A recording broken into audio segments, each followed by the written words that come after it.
Buenos días, mi grupo está conformado por Yuri Gabriela Guevara Ochoa y mi persona Giselle Lorraine Ortega Jiménez.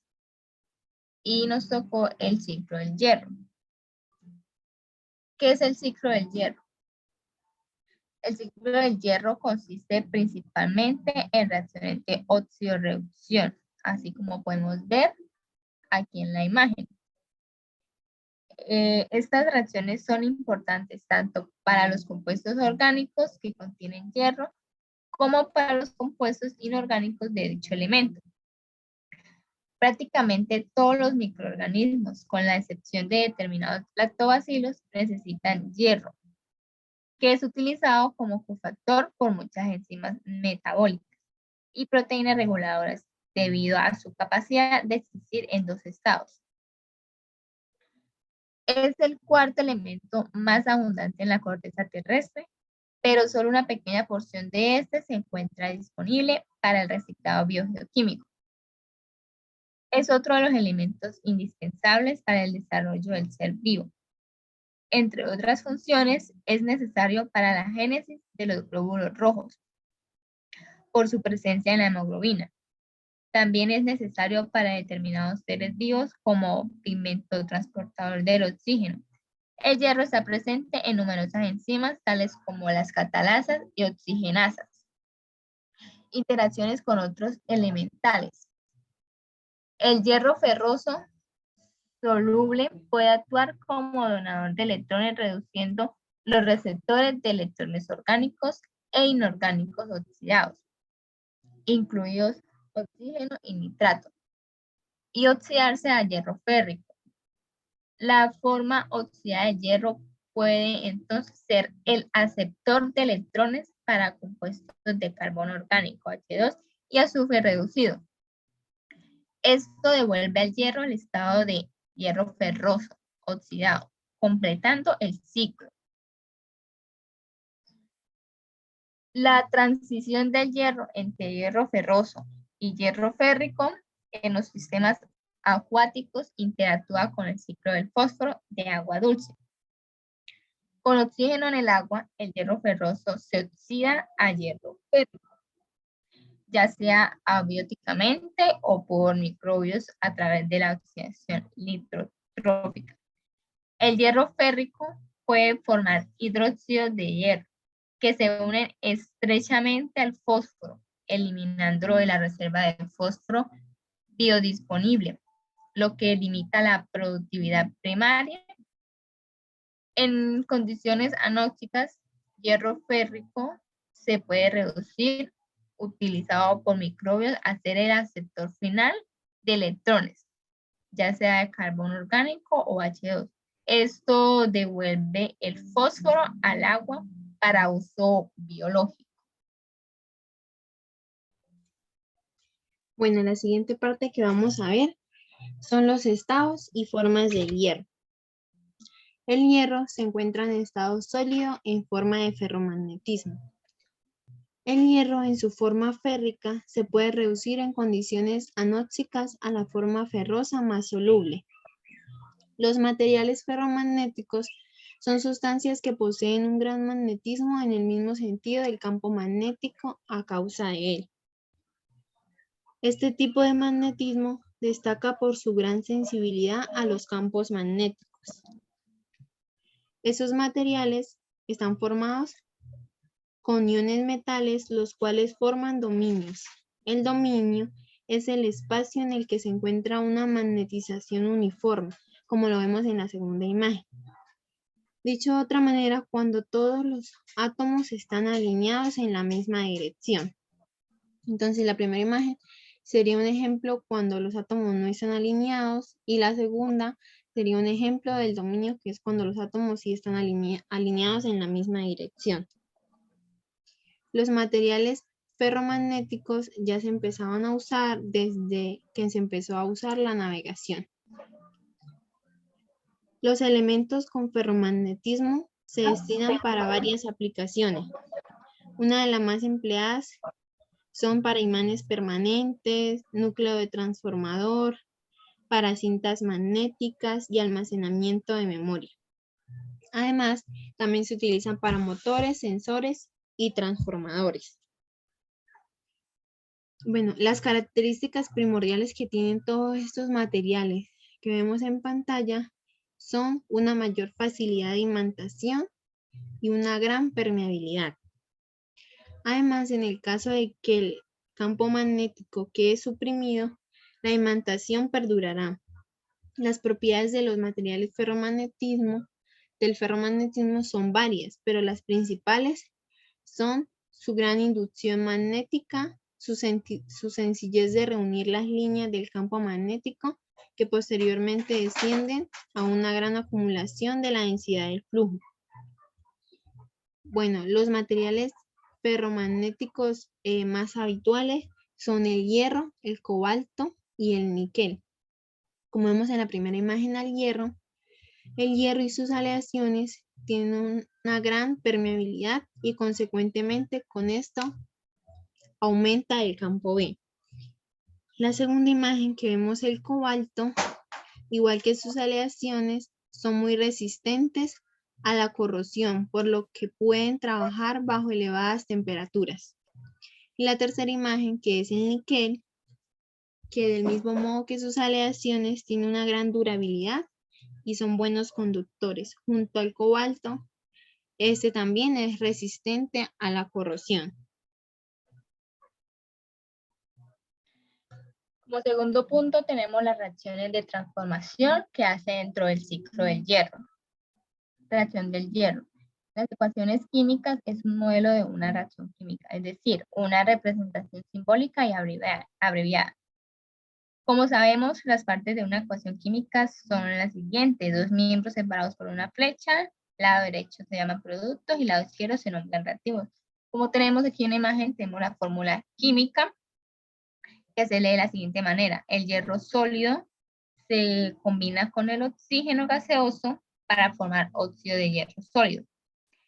En algunos casos se tendrán reacciones que absorben calor, se nombran endotérmicas, y otras que desprenden calor, que se nombran exotérmicas. A las sustancias que alteran una reacción se le llama catalizador. El ciclo de hierro consiste principalmente en reacciones de óxido-reducción. Las reacciones de óxido-reducción, como podemos ver aquí en la imagen, reducen el hierro férrico a hierro ferroso y oxidan este hierro ferroso a hierro férrico a partir de compuestos orgánicos que contengan hierro y azufre.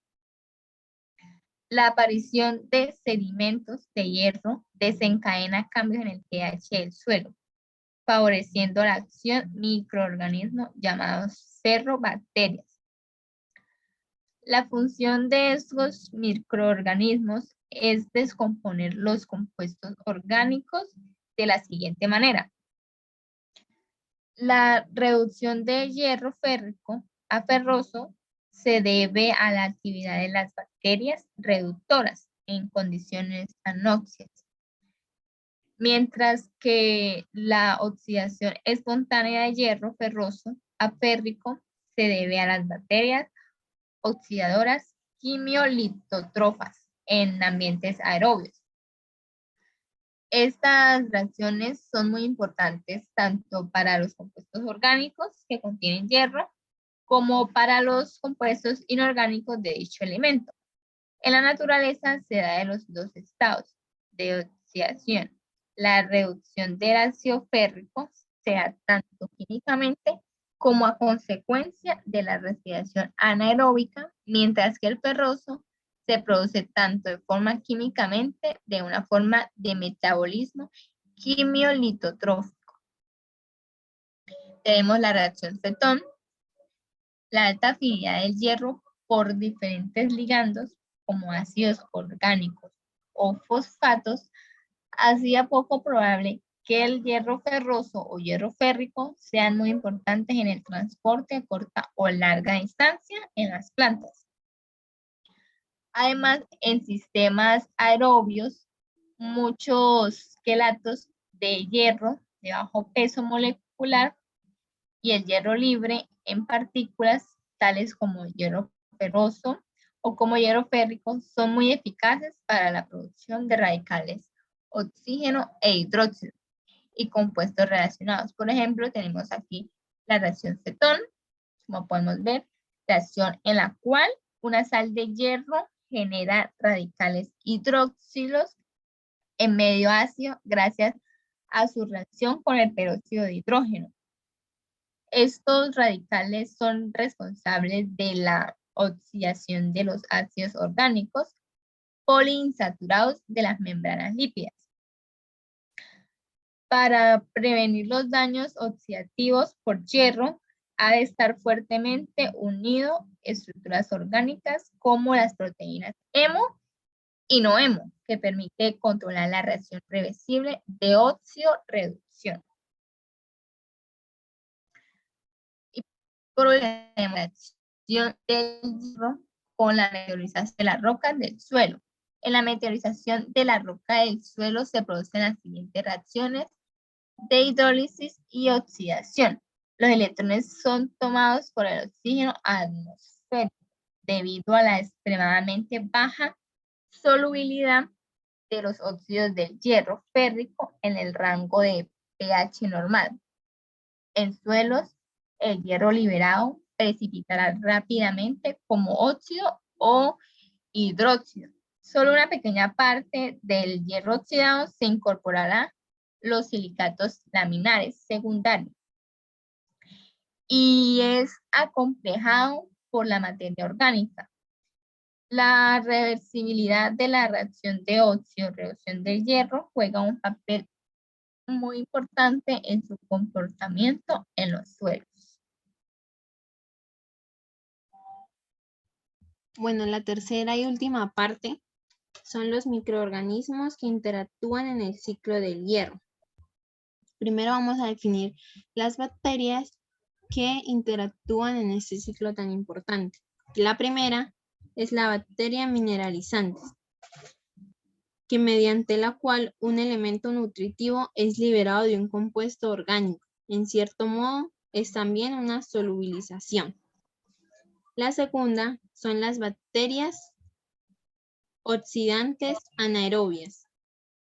Estas bacterias cuentan con un metabolismo que genera su energía a partir de sustancias que carecen de oxígeno. Lo hacen generalmente a través de procesos de fermentación, aunque en ocasiones, como en el caso de las que se encuentran en grietas hidrotermales marinas a grandes profundidades, ellas lo hacen mediante reacciones que emplean compuestos químicos inorgánicos. La tercera son las bacterias reductoras. Normalmente esas bacterias son anaerobias y facultativas que tienen deshidrogenasa. Cuando actúan en ambientes anaerobios, realizan desaminación reductora y pueden utilizar el hidrógeno molecular como reductor. Y la cuarta y última son las bacterias oxidantes aerobias que usan el hierro reducido como única fuente de energía. Algunos son capaces también de usar azufre. Tiene un pH neutro y su tipo de microorganismo es bacilos gramnegativos o filamentosos. Ahora sí vamos a empezar a ver el primer microorganismo, que es la Pseudotylus natans, que es un organismo asociado con el agua contaminada.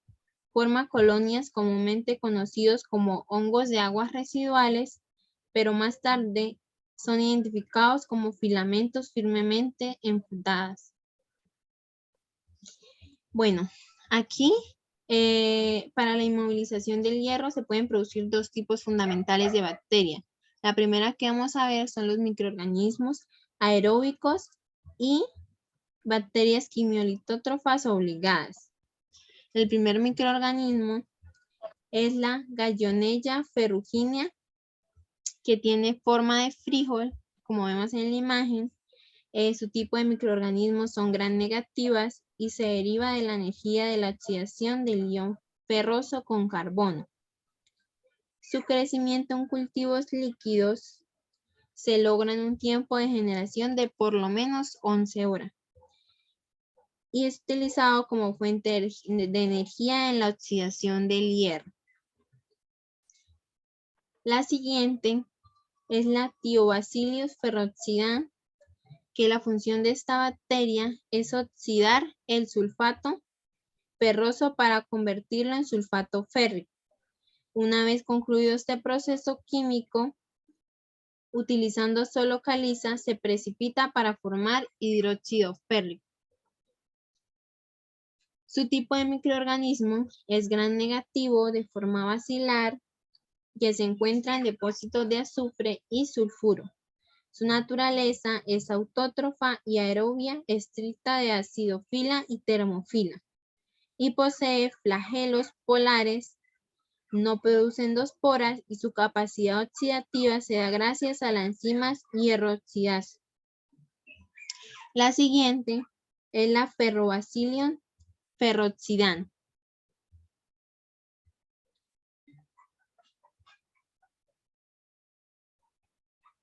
Se caracteriza por su habilidad para oxidar el ion ferroso muy rápidamente en soluciones ácidas y su incapacidad para crecer sobre azufre elemental. Sin embargo, es capaz de crecer usando tiosulfato como su única fuente de energía y aumentar la formación de ácido a partir de la pirita. Estos oxidan los iones ferrosos en ion férrico, pero no oxidan los sulfuros en tiosulfato. La siguiente es la Sulfulubus, que es un género de arqueas de orden sulfulobales que crecen en aguas termales y lo hacen de manera óptima cuando hay un pH entre 2 y 3 y temperaturas entre 75 a 80 grados centígrados, lo que las convierte en acidofilas e hipertermofilas. Y estas células de Sulfulubus tienen forma irregular y están flageladas. Su metabolismo es aerobio facultativo. El siguiente tipo de microorganismos son los microorganismos anaeróbicos y quimiolitótrofas facultativas. La primera son las Ferribacterium lineticum, que es una bacteria motil gran negativa, obligatoriamente anaerobia, es reductora del hierro férrico del género Azonexus. La siguiente es la Leptotris ocharescea, que son organismos anaerobios gran negativos que no forman endoesporas. Está asociada con el hábitat de agua dulce y humedales ricos en hierro con bajas concentraciones de materia orgánica. Y la inmovilización o reducción del hierro tiene lugar en condiciones medianamente reductoras y se realiza por bacterias frecuentes en el suelo y pertenecientes principalmente a los géneros Bacillus, Escherichia y Aerobacter. Muchas gracias por su atención. Espero que hayan entendido lo que es el ciclo del hierro.